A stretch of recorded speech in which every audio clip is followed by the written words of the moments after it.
In 2002, the WWE Universe witnessed something it had never seen before. A young Raw powerhouse named Brock Lesnar stormed onto the scene, and Paul Heyman was right there calling him the next big thing. From the moment he stepped in the ring, Lesnar was unlike anyone else, the speed of a cruiserweight, but the brute strength of a monster. Within months, he was destroying legends. He brutalized Hulk Hogan, dominated The Undertaker, and at SummerSlam 2002, he defeated The Rock to become the youngest WWE champion in history. This wasn't just hype. Brock was a once-in-a-lifetime athlete. His feuds with Big Show and Kurt Angle proved he wasn't just a powerhouse, but a wrestler who could hang with the very best. He brought suplexes, F5s, and pure intimidation. But even at his peak, Lesnar shocked the world again. In 2004, at WrestleMania 20, he walked away from WWE after his infamous match with Goldberg. Fans wondered, had we really seen the last of Brock Lesnar? The next big thing had lived up to the name, but his story was far from over.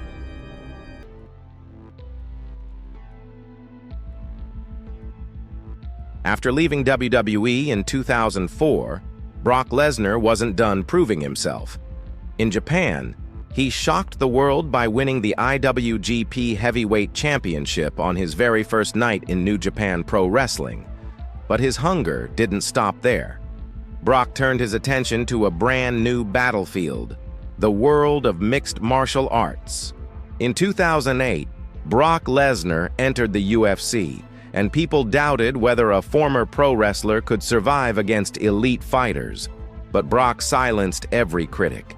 He defeated Randy Couture to become the UFC heavyweight champion, one of the fastest rises in MMA history. For 6 years, from 2005 to 2011, Brock transformed from a WWE superstar into a legitimate combat sports icon, proving that the Beast was not just an act, it was real. In 2012, the WWE Universe was stunned.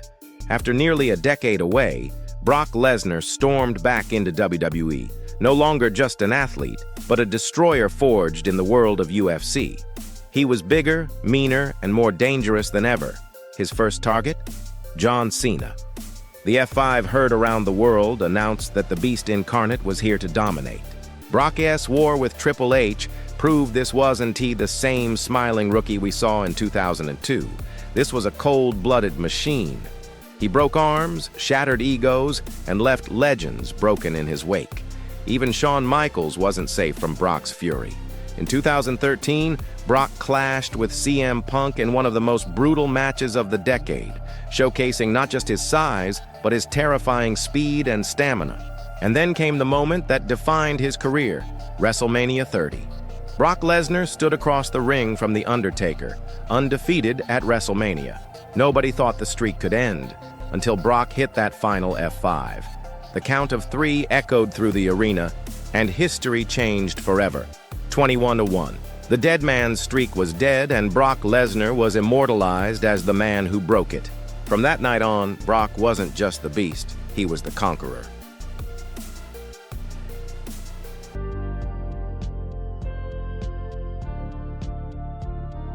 After conquering the streak, Brock Lesnar entered a new era, the Suplex City era.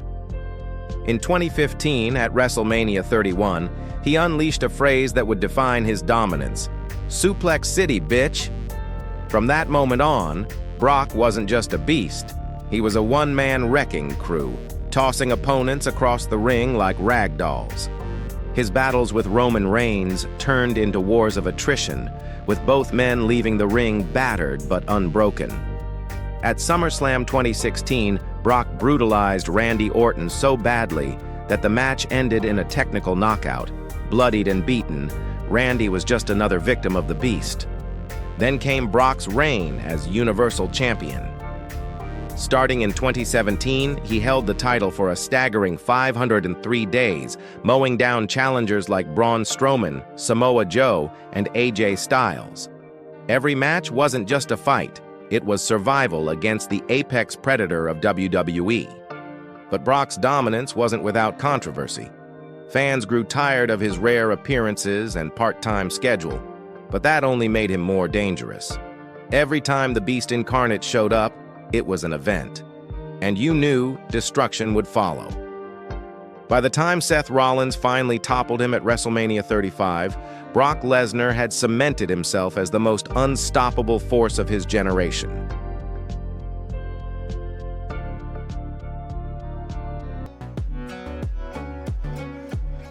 In 2021, Brock Lesnar shocked the world again. But this time, he returned with a whole new look. Gone was the clean-shaven Beast Incarnate. In his place stood Cowboy Brock, ponytail, beard, and a mischievous smile. For the first time, the WWE Universe saw a more relaxed, almost playful side of the Beast. But don't be fooled. Cowboy Brock was just as dangerous. His clashes with Roman Reigns over the Universal Championship became legendary, especially their showdown at WrestleMania 38, billed as the biggest WrestleMania match of all time. Tractor entrances, broken rings, and pure chaos defined this rivalry. Fans loved this version of Brock. He joked on the mic, laughed with the crowd, and still destroyed anyone who dared step in his way. Matches against Bobby Lashley, Omos, and Cody Rhodes reminded everyone that even in the twilight of his career, Brock Lesnar was still a freak of nature. Whether it was throwing the ring with a tractor at SummerSlam 2022 or smiling while delivering an F5, Cowboy Brock became a fan favorite. Proof that after 2 decades, the Beast could still evolve.